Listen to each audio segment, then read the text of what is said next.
To jest najtańszy bilet lotniczy, jakim kiedykolwiek leciałem.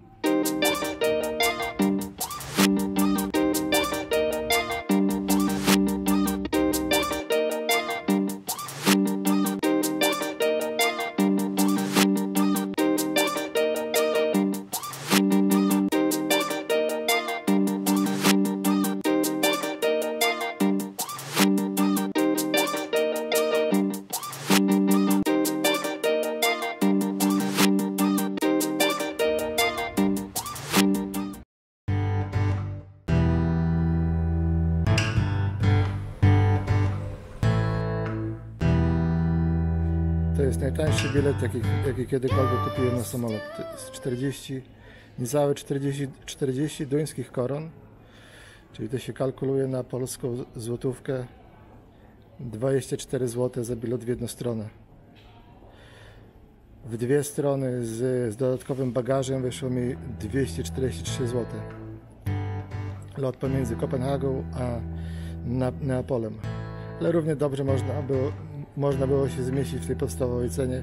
Ja po prostu potrzebowałem trochę więcej mieć miejsca, trochę więcej rzeczy. Tak po prostu i tyle. Ale dla chcącego to nic trudnego, żeby się spakować w jedną walizkę czy w jeden plecak i pozwiedzać. No ja jestem z tych osób bardziej wybrednych, które muszą mieć trochę ubrań z sobą na zmianę. Także tak to wygląda. Taniocha, co? Lotniska w Kopenhadze takiego pustego to jeszcze w sumie nigdy nie widziałem, muszę przyznać. A noszenie maski po 2 minutach mnie kurde zmęczyło i dostałem zadyszki i nabrałem jakichś ataków panicznych. Masakra dosłownie.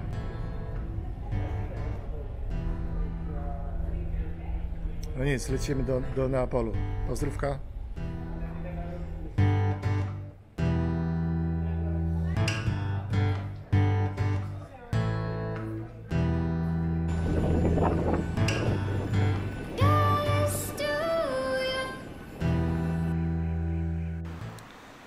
Jestem już w Neapolu i czuję się trochę jak Marco Polo, który przywiózł do Włoch ogólnie makaron, czyli tak zwany noodles. Ja mam chińskie zupki, takie bardziej wypasione. O, to są zupki bardziej z mięsem, z takim konserwowanym mięsem, suszonymi jarzynami i ogólnie nawet dobre makarony, bo makarony ryżowe, jak również makarony takie no zwykłe, nie? Nie jest to jedzenie na co dzień, ale od czasu do czasu można zjeść, jak się jest w wyprawie. Takich zwykłych zupek, które są w Biedronkach czy w Żabkach, to nawet Chińczycy nie jedzą. No to możecie sobie wyobrazić, jak temat wygląda. Te są ok. Hostel, w którym się zatrzymałem, jest ulokowany bardzo blisko lotniska.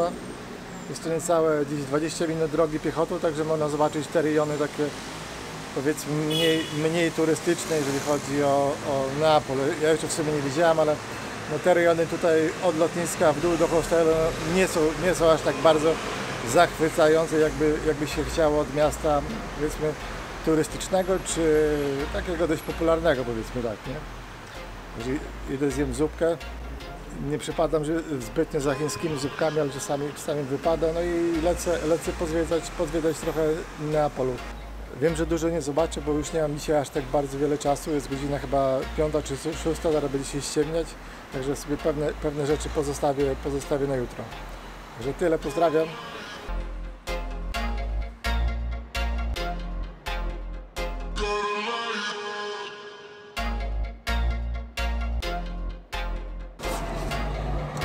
Co, w porównaniu do stacji w Lizbonie to nie jest aż tak bardzo zachwycająco, ale naprawdę fajna architektura i na pewno warto zobaczyć. Czyli jak będziecie w Neapolu, to jest to jedna z takich bardziej ciekawszych atrakcji z mego takiego własnego doświadczenia, mogę powiedzieć. Atrakcji pod względem może nie rozrywkowym, ale kulturalnym i architektonicznym.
sumie po raz trzeci jestem we Włoszech.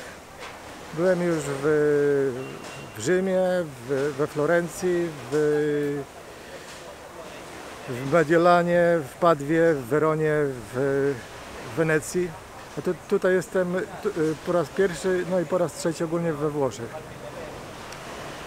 Moje pierwsze takie doznania, że im dalej na północ, tym wszystko jest bardziej poukładane. Wszystko jest bardziej poukładane i wszystko ma nabiera trochę większego sensu. A im dalej na południe, tym wszystko bardziej staje w pewnym sensie chaotyczne i no tak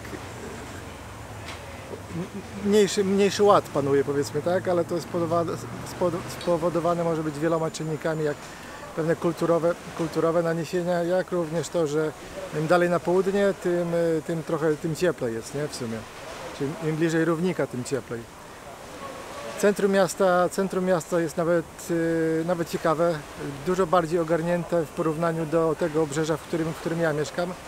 Do tego obrzeża, w którym ja mieszkam, bo tam jest trochę naprawdę, no nie powiedziałbym no masakrycznie, no ale coś pod to podchodzące, nie? Nie będę wam tego pokazywał, bo jakoś nie mam na to natchnienia, żeby pokazywać wszystkie jakieś tam wady. Wolę w życiu wybierać rzeczy, które są bardziej ciekawe niż te, które są mniej ciekawe w moim mniemaniu, nie? Czy mniej warte pokazania. Ale to pewnie możecie sami doświadczyć, przyjeżdżając do Neapolu i doświadczyć na własnym spojrzeniu, powiedzmy tak, nie? Także tyle ode mnie. Pozdrawiam z Neapolu.